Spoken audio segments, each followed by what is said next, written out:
hours ago, going over the current state of it. Well, it looked like Adam Silver has to insert himself into this whole situation because for whatever reason, these WNBA owners and these WNBA players cannot figure it out.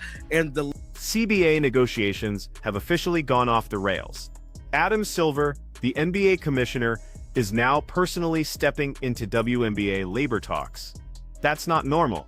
When the head of the parent organization has to intervene in a subsidiary's contract negotiations, it means the adults in the room couldn't figure it out themselves. And with the January 9th deadline looming, this league is staring down a potential work stoppage that could erase everything Caitlin Clark built this season. Now let's pull it up and see exactly what the hell is going on with Adam Silver. So this article came out from Front Office Sports, and it states Adam Silver says he could join WNBA negotiation.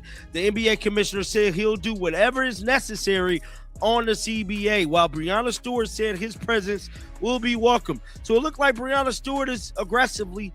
Here's where we are right now. The WNBA Players Association and league ownership have been negotiating for over a year. They've already extended the deadline once. Now they're meeting almost daily according to Front Office Sports, and both sides are still miles apart. The core issue, revenue sharing. Players want a piece of league revenue using the same model as NBA players.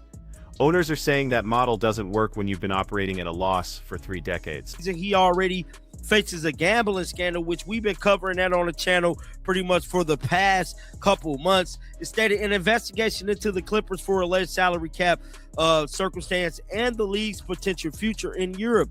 Well, about a month ago, Adam Silver vowed to take on another high-level item on his to-do list, and that is the WNBA collective bargaining agreement. Silver made his position clear before a Spurs game last month. He said the league is available to do whatever is necessary to get a deal done. He's encouraged they extended the deadline, suggesting both sides see a path forward. But then he added something interesting. He remains optimistic they'll get something done. That word choice matters, not confident. Optimistic. That's the language of someone managing expectations, not celebrating inevitable success. Transformational CBA agreement. We all know that deadline is coming up on January the 9th. Now, the results of a second extension as both sides continue to exchange proposals, with sources telling Front Office Sports meetings are taking place almost daily. Players are not feeling hopeful as Silver. So it looked like players is telling Front Office. Let's talk about what the league actually put on the table, because this is where it gets contentious. The most recent proposal includes a $1 million base salary for players. The salary cap would jump from $1.5 million to $5 million per team. That brings the average player salary to around $417,000. For context, the current average is closer to $120,000. That's a massive increase. But here's the catch. The league's revenue sharing proposal would give players 50% of a specific revenue metric that excludes certain income streams and deducts expenses first. When you run those numbers, players would end up with less than 15% of total league revenue. Multiple sources familiar with the negotiations confirmed that math to Front Office Sports. They want some of the revenue sharing like it's the next coming of Jesus. I gotta tell y'all this, and I've been telling y'all this.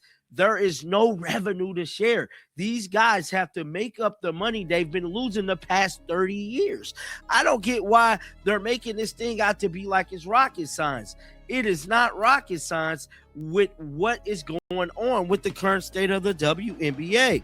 Now contrast that with what players are hearing from their union leadership.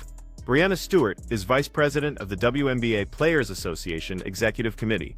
She told reporters that more often than not, the players are the ones willing to compress their demands, and there are still big gaps in the proposals. That's a direct contradiction of the league's narrative that they're being generous with salary increases. So who's telling the truth? Probably both of them, depending on how you frame it.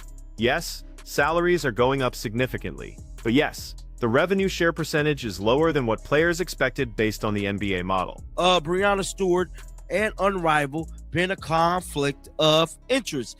Unrivaled, as of right now, is looking very spooky because the two head people that is over Unrivaled is also part of these negotiations with the WNBA. Now, if you're a part of the negotiations with the WNBA, they would seem like they would kind of want a lockout, you think? Because here's what makes this particularly complicated. The league has been subsidized by the NBA for 28 years, not some years. Every single year since the WNBA launched in 1997, these owners, most of whom also own NBA franchises, have been writing checks to cover WNBA losses for nearly 3 decades. Now, in year one of actual profitability, driven almost entirely by Caitlin Clark's impact on ratings and attendance, players want to immediately shift to an NBA-style revenue split. From the owner's perspective, that's asking them to forget about 28 years of red ink the moment the league finally breaks even. From the player's perspective, they're the product, and they deserve to benefit from the league's first real growth period, regardless of past losses they had nothing to do with. That would not include all revenue and would have some expenses deducted. Under this proposal model, players would end up receiving less than 15% of league's total revenue, these same sources said. Now, the salary cap would increase from 1.5 million to 5 million under league's latest proposal, bringing it to the average salary to around 417,000. Now, that was the latest proposal that the ladies had. But there's another layer to this that nobody's talking about publicly. Breanna Stewart and Napheesa Collier, two of the most prominent voices in these negotiations, are also the co-founders of Unrivaled. That's the new 3-on-3 league launching this winter. If the WNBA has a work stoppage or lockout, suddenly Unrivaled becomes the only place to watch elite women's basketball. That's not just a conflict of interest. That's a potential competitive advantage disguised as a labor dispute. Now, I'm not saying Stewart and Collier are deliberately tanking negotiations to benefit their own league, but the optics are terrible. When you're negotiating on behalf of WNBA players while simultaneously launching a competing product, people are going to question your motivation. On the table, Sophie Cunningham said like a few weeks ago that Caitlin Clark wasn't going to do Project B. As of right now, it don't look like it's going to be a WNBA. If there's not a WNBA, does that bring forth the next question that will she potentially take on the Project B offer? Adam Silver's involvement tells you how serious this has become. NBA commissioners don't typically insert themselves into WNBA business. The league operates with its own commissioner, its own front office, its own negotiation. For Silver to step in means one of two things. Either he doesn't trust the current leadership to close this deal, or the stakes are high enough that he can't afford to let it fail. My guess? It's both. The WNBA just had its best season in history. Ratings were up across the board. Attendance broke records. Merchandise sales exploded. All of that momentum evaporates if there's a work stoppage in 2025. Guys, get down in the comment section right now. Let me know y'all thoughts about that, man. Keep them bills on. I will be back with another one. Till next time, man, shake the headers off. I'm out of here. Peace out. Caitlin Clark is, in fact, back. Caitlin Clark!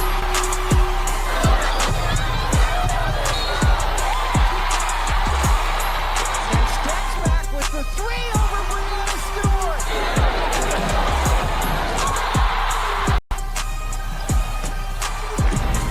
And here's what should terrify both sides. Caitlin Clark has options.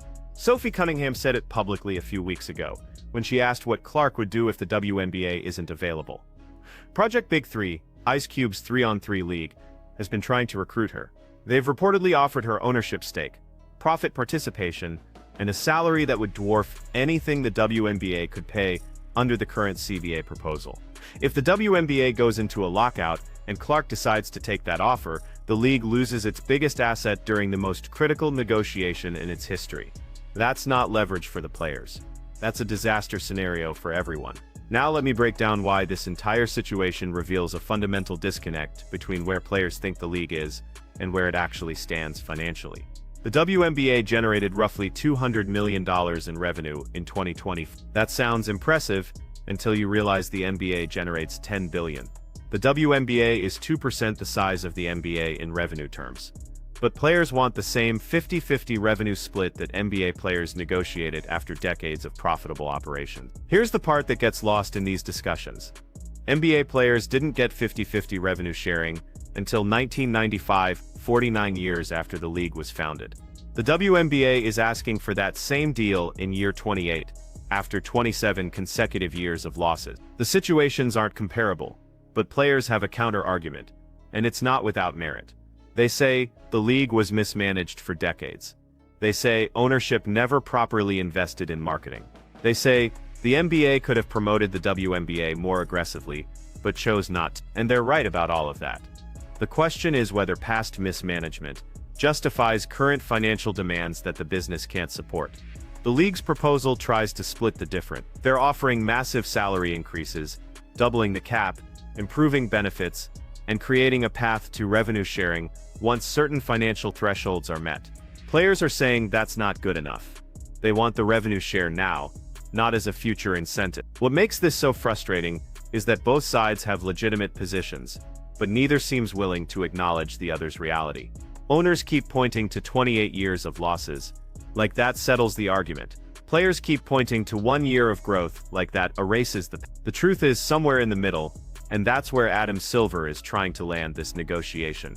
The January 9th deadline is 8 days away as of this recording. If they don't reach an agreement, the current CBA expires.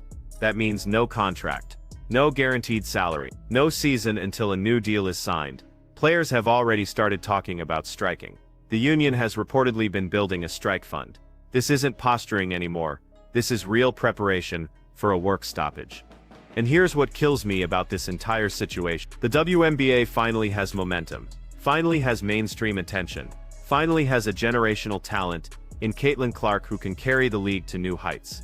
And instead of capitalizing on that, we're watching a labor dispute threaten to waste the best opportunity this league has ever had. Think about what happens if there's no WNBA season in 2025. Clark goes to Ice Cube's league, or plays overseas. Angel Reese, Camila Cardoso, and the rest of the rookie class lose a year of development. Fans who finally started paying attention move on to something else. Sponsors who just invested millions reconsider their commitments. And when the lockout eventually ends, the league has to rebuild all that momentum from scratch. That's the nightmare scenario. And right now, with 8 days until the deadline, and both sides still far apart, it's not hard to imagine that nightmare becoming reality. Adam Silver knows this. That's why he's involved. He's not stepping in to take sides. He's stepping in to save the league from itself. So what happens next? My prediction, they'll extend the deadline again. Neither side wants to be responsible for killing the golden goose. But eventually someone has to blame. Either players accept a deal that doesn't include immediate 50-50 revenue sharing, or owners accept a deal that gives players more than the business can currently afford. There's no middle ground that satisfies both sides completely. The question is which side values certainty more than their ideal outcome. Players could strike and potentially win better terms, but they risk losing a season and all the momentum that comes with it. Owners could lock players out and force them to accept the current offer, but they risk permanent damage to the league's reputation and fan base. This is game theory playing out in real time. And Adam Silver is the one trying to convince both sides that a negotiated compromise beats a mutually destructive stalemate. Whether he succeeds determines if the WNBA exists in its current form come May. Here's my take on what should happen. Players deserve significant salary increases. $417,000 average salary is more than fair, given current revenue. But 50-50 revenue sharing right now, after one profitable year, that's not sustainable. The league should offer escalating revenue share percentages tied to revenue growth. Hit $300 million in revenue, players get 30%. Hit $500 million, they get 40%. Hit $750 million, they get 50%. That gives players upside participation without bankrupting the league. If growth stalls, it rewards everyone for building the business together. And it acknowledges that past losses matter while creating a path to NBA-level compensation in the future.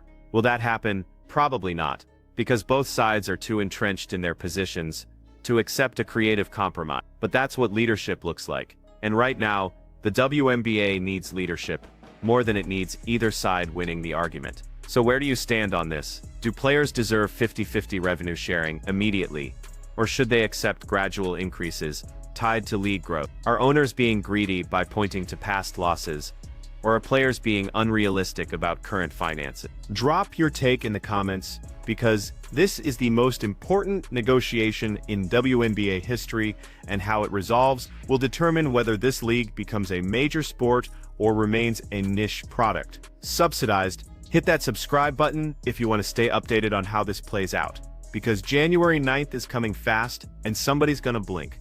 The question is, who breaks first, and what that means for the future of women's professional basketball.